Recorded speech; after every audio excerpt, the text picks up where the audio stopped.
अस्सलामुअलैकुम। उम्मीद है आप सब लोग खैर आफियत से होंगे और ईमान की बेहतरीन हालत में होंगे।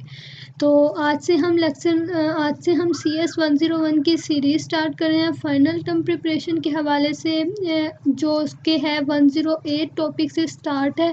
तो इंशाल्लाह इस पूरी सीरीज़ के अंदर मैं इंपॉर्टेंट चीज़ें बताऊंगी जो आप लोगों को फाइनल टर्म प्रिपरेशन के अंदर बहुत हेल्पफुल होंगे। तो हम ये स्टार्ट करते हैं टॉपिक 108 से। इसके अंदर है सबसे पहले कि डिबगिंग क्या होती है।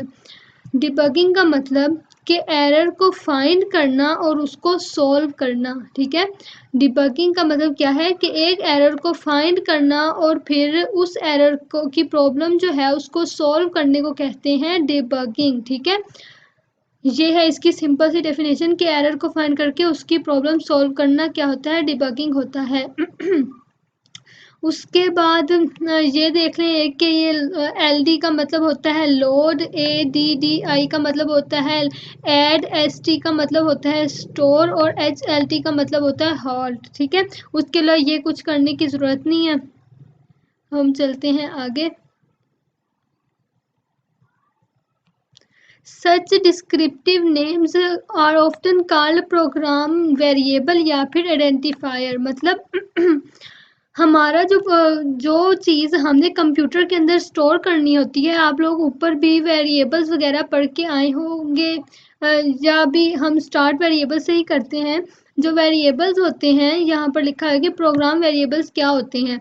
जो वेरिएबल्स प्रोग्राम वेरिएबल्स होते हैं वो ऐसे डिस्क्रिप्टिव नेम, जैसे यहाँ पर लिखा है कि डिस्क्रिप्टिव नेम क्या होते हैं। प्राइस, किसी चीज़ की प्राइस हो गई, या उसका शिपिंग चार्ज क्या हो गया, उसका टोटल कॉस्ट क्या हो गया, तो इन सब को कहते हैं डिस्क्रिप्टिव नेम। डिस्क्रिप्टिव नेम को हम प्रोग्रामिंग के अंदर वेरिएबल कहते हैं। सही है, such descriptive name are often called programming variable. Descriptive name को हम प्रोग्राम वेरिएबल्स मतलब वेरिएबल्स भी कहते हैं जो हम प्रोग्राम के अंदर यूज़ करते हैं, या फिर आइडेंटिफायर भी कहते हैं। मतलब नाम, नेम जो है, प्राइस है, वो हम प्राइस जो है नाम से पता करेंगे कि अब जैसे साबुन है तो मैं नाम साबुन देख के पता करूंगी कि इसकी प्राइस कितनी है। ठीक है, तो हम डिस्क्रिप्टिव नेम देते हैं जिसको हम प्रोग्राम के अंदर वेरिएबल या फिर आइडेंटिफायर कहते हैं।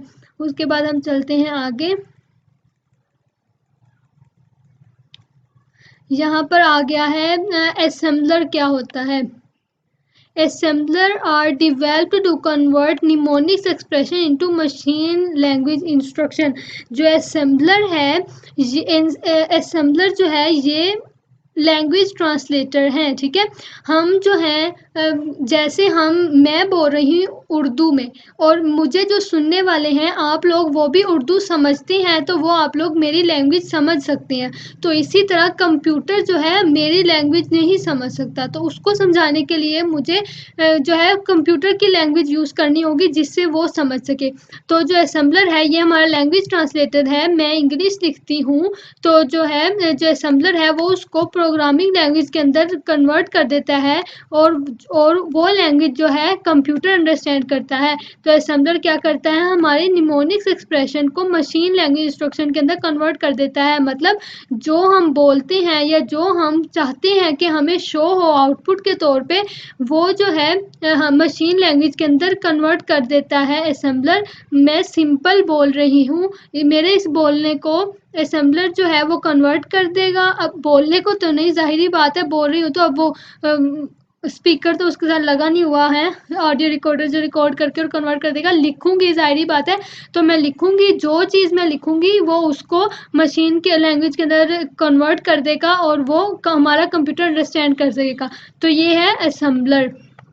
ठीक है, ये असेंबली लैंग्वेज वही बात होगी कि असेंबलर जो है इसको हम लैंग्वेज ट्रांसलेटर के तौर पर यूज़ करते हैं। ये एक लैंग्वेज ट्रांसलेटर है। ठीक है, अब यहाँ पर आ गई है मशीन इंडिपेंडेंट क्या होता है। मशीन इंडिपेंडेंट मतलब वो तमाम in that they did not relay on the characteristics of particular machine. मतलब वो तमाम चीज़ें जो पार्टिकुलर मशीन की करेक्टरिस्टिक्स के ऊपर बेस ना करें, उनके ऊपर रिलाई ना करें, तो उसे कहते हैं मशीन इंडिपेंडेंट। ठीक है, बाकी यहाँ से और कुछ करने की ज़रूरत नहीं है। ये आ गया ट्रांसलेटर, कंपाइलर एंड इंटरप्रेटर। जो कंपाइलर है और इंटरप्रेटर है ये भी जो है ये लैंग्वेज ट्रांसलेटर ही हैं। इनको भी हम लैंग्वेज ट्रांसलेशन करने के लिए ही यूज़ करते हैं। जैसे असेंबलर को हम लैंग्वेज ट्रांसलेशन के लिए यूज़ करते हैं, इसी तरह ही हम कंपाइलर और इंटरप्रेटर को भी लैंग्वेज ट्रांसलेटर के लिए यूज़ करते हैं। ठीक है, इनका यही कॉन्सेप्ट है जो मैंने आपको बता दिया। उसके बाद आ जाता है नेचुरल लैंग्वेजेस क्या होती हैं। नेचुरल लैंग्वेज जो हम नेचुरल मतलब इंग्लिश, जर्मन और लैटिन या उर्दू कह लो, ये जो है ये नेचुरल लैंग्वेज है।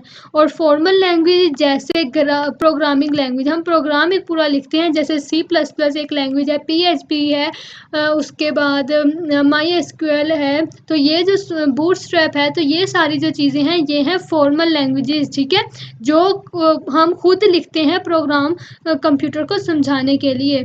उसके बाद हम चलते हैं आगे। यहाँ पर आ जाता है वही मशीन इंडिपेंडेंस, जो मैं वहाँ पर मशीन इंडिपेंडेंट था, यहाँ पर मशीन इंडिपेंडेंस है। बात वही है जो मैं ऊपर भी आप लोगों को समझा के आ चुकी हूँ कि जो प्रोग्रामिंग की चीज़ों के ऊपर रिले मतलब मशीन की जो करेक्टरिस्टिक्स है उसके ऊपर रिले ना करे, तो वो होता है मशीन इंडिपेंडेंस। उसके बाद हम आगे आ जाते हैं।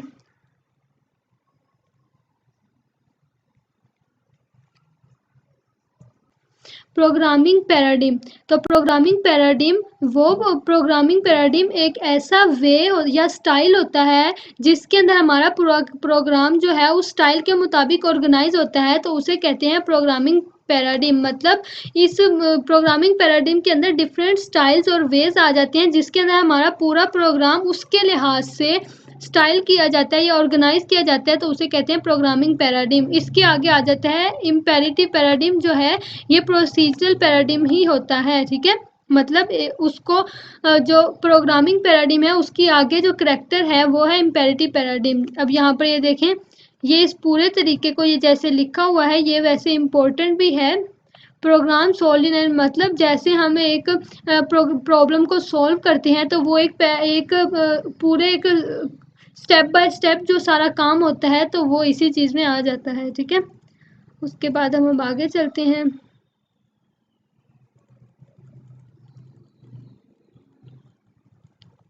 अब आ गया है डेक्लेरेटिव पैराडिम। एक ऊपर हो गया इम्पेरेटिव पैराडिम और यहाँ पर आ गया अब डेक्लेरेटिव पैराडिम। ठीक है, declarative paradigm which ask a programmer to describe the problem to be solved rather than the algorithm to be followed। मतलब ये प्रोग्रामर से पूछता है कि आप प्रॉब्लम बताओ जो सॉल्व करनी है, एल्गोरिदम को फॉलो नहीं करता। मतलब वो प्रोग्रामर से पूछता है कि भाई आप बता दो कि क्या प्रॉब्लम है, मैं उसको सॉल्व कर देता हूँ एल्गोरिदम को फॉलो किए बगैर। ठीक है, तो ये हो गया इसका डेक्लेरेटिव पैराडिम का कॉन्सेप्ट।